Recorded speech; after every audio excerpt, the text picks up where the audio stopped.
sucré, c'est Naïmas et aujourd'hui on va voir une base de la pâtisserie, réaliser son praliné maison et je vais vous montrer 3 points de vigilance pour ne pas le rater. Je vais réaliser 3 recettes de praliné, une recette cacahuète, une recette noisette et une recette à la noix de cajou. Et pour ces 3 recettes, je vais y ajouter ma signature. Pour la cacahuète, on va avoir une vanille fleur de sel. Pour la noisette, je vais ajouter un peu de café soluble. Et pour le noix de cajou, ça sera fève de tonka. Praliné cacahuète, alors on va avoir besoin de cacahuètes, de sucre et pour assaisonner, de la fleur de sel et de la vanille. Les noisettes, alors on va avoir besoin de noisettes, de sucre, pour assaisonner de la fleur de sel et moi je vais ajouter ma signature en rajoutant un peu de café soluble.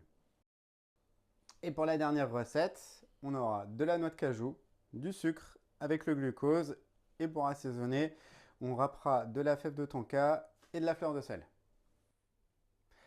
Petit point d'attention pour la torréfaction des fruits secs, respectez bien les temps de torréfaction. Si vous poussez beaucoup plus, vous risquez d'avoir un fruit sec qui sera beaucoup plus âpre une fois le praliné réalisé. Par contre, petit conseil pour votre praliné noisette, si vous souhaitez avoir un goût beaucoup plus toasté, vous pouvez après torréfaction en prendre une petite partie et les faire griller pour avoir un côté beaucoup plus toasté.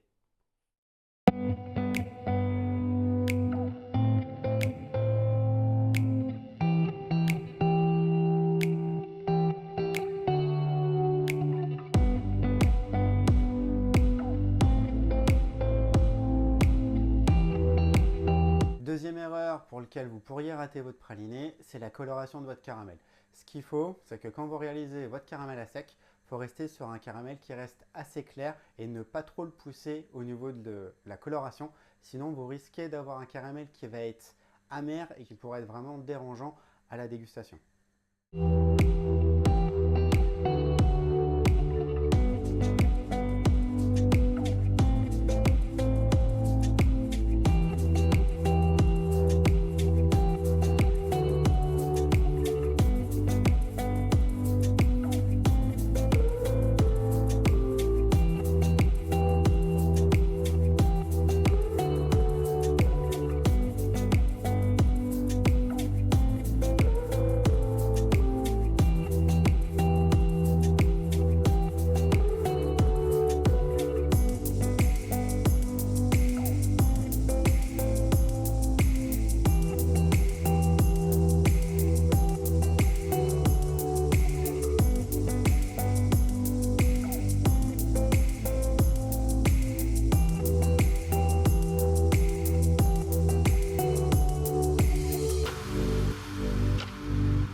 Troisième point très important, pour avoir un bon praliné, il faut attendre que la masse soit bien froide avant de mixer.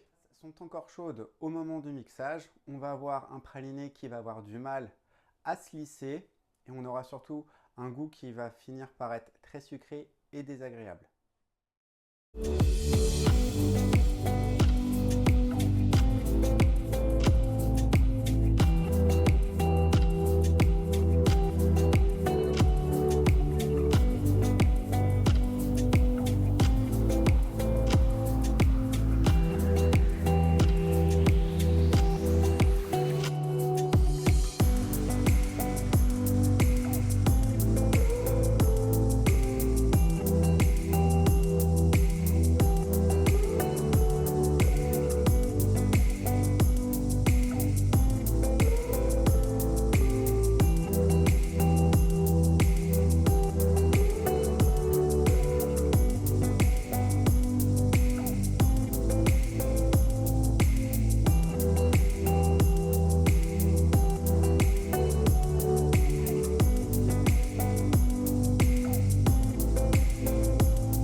Et petit rappel sur les 3 points d'attention pour réaliser un bon praliné maison.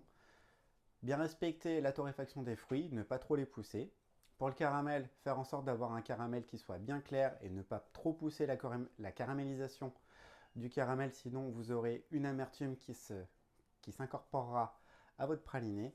Et troisièmement, attendre que justement la masse soit bien froide avant de passer au robot coupe et de mixer l'ensemble. Je vous montrerai dans une prochaine vidéo comment réaliser des pâtes à tartiner avec ces pralinés.